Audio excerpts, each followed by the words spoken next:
In this episode of Motive Garage presented by Sparesbox, we're installing a UniClutch twin plate clutch into an R33 Skyline GT-R.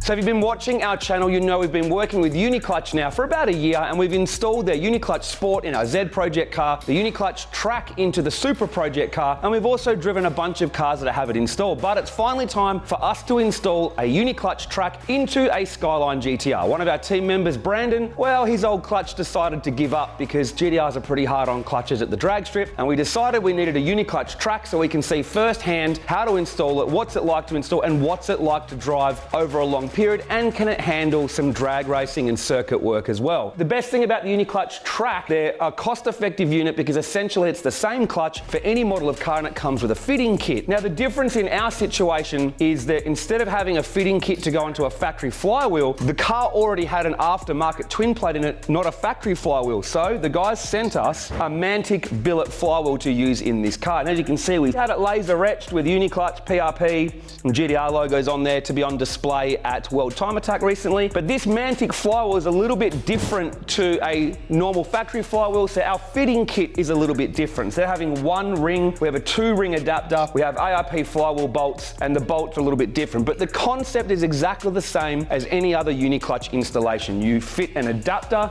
to the UniClutch to suit your car, and then it goes onto the flywheel. We could have got a factory flywheel, but we'd rather have a nice billet flywheel that's brand new that we got to pimp out. So our first step, I need to attach the adapter to the flywheel, attach an adapter to the UniClutch Track so that they're ready to go in the car. In the meantime, I've got Costa and Jordan on the way over because working on a car on your own is boring, and they're going to pull the box out. We'll get this in and we'll test it out. Let's go.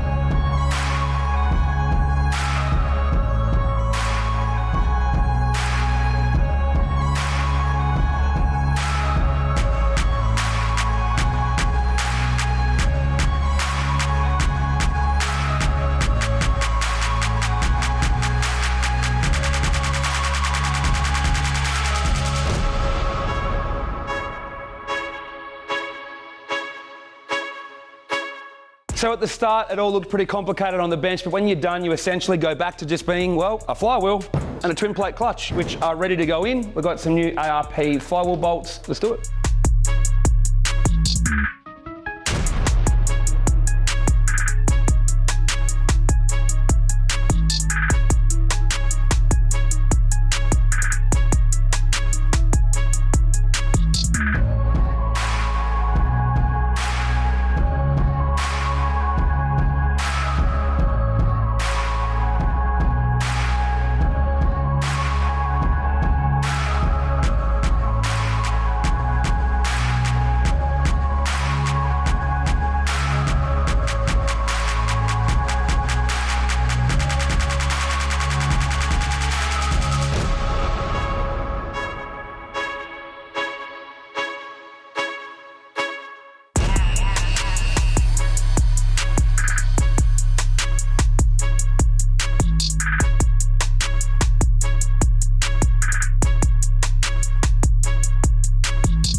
If you'd like to win a trip to Tokyo Auto Salon 2025, you can thanks to our friends at UniClutch. How?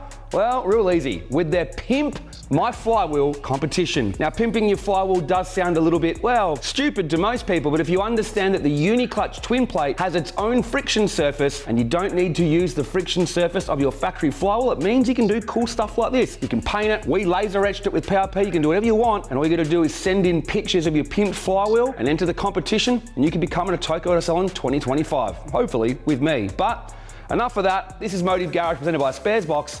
Let's get this into one of our team members' R33 Skyline GT-Rs. Let's go.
So being a channel that specialises in GT-R, I've been asked many times, what is the UniClutch Track like in a GT-R? Well, I drove an R33 down in Melbourne at the track day at Calder Park, but we didn't install that clutch and it wasn't our car. This is one of our workers, Brandon's R33 GT-R. It's got an 11.4 at 121. It had a twin plate in it that basically, well, it'd been in there a long time and it had enough. So we put the UniClutch Track in. You can see, obviously, it was very easy to install, but the most important thing is, what does it drive like? Because I keep preaching to people that this is the best street car twin plate you can get. Why? A soft pedal, and it just feels like a factory clutch, but obviously being a twin plate can handle a lot more torque. The first thing you'll notice is put my foot down, there is no twin plate rattle.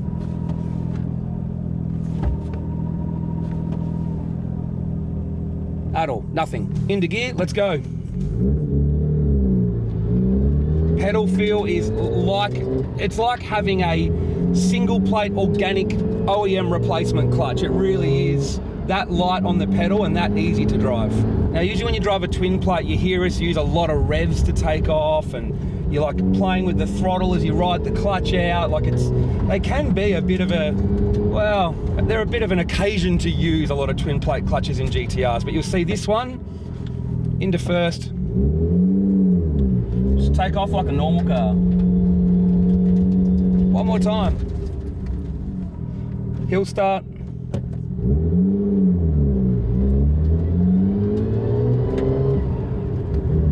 And you can see driving normally, it's just, might as well be factory. In fact, Brandon already had a quick go of this and he was basically nearly smashed his foot through the floor because he was used to the previous clutch in it and wasn't ready for how soft and easy it is to use. So the best thing about the UniClutch is you get a UniClutch Track, so you know it can handle some, some track use. But when you drive it on the street, you're back to having what feels like an OEM clutch. And really, that's having your cake and eating it too, right? Let's just let you see a little bit of driving, shall we?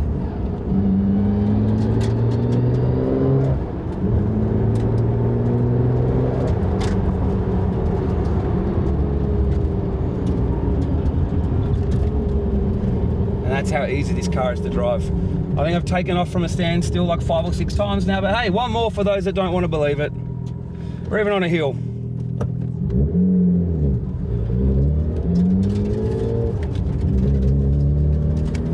I don't think I need to prove it any more than that, do I?